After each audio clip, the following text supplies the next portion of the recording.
tultiin vahvasti täältä näin. Yleisö oli täällä jo valmiina. Meri, joo se yleisömeri. Meri oli täällä. Se oli vähän semmonen laimempi meri tossa ennen kuin saatiin ensimmäiset nuotit. Joo. Mites se GA vai menikään? Noin. Miten sittenhän meillä oli tokasettikin. Joo. Miten sitten tapahtuiko siinä mitään kummallista? Mehän ensin poistuttiin tästä ekasta setistä tähän suuntaan. Käytiinkö me päkkärillä?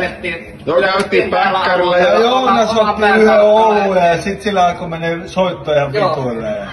Sieltä lähti siellä oli kaiken... Ei siellä virheitä tullut kuitenkaan. Ja Antti oli hinnin tuolta vaihtoaitiosta.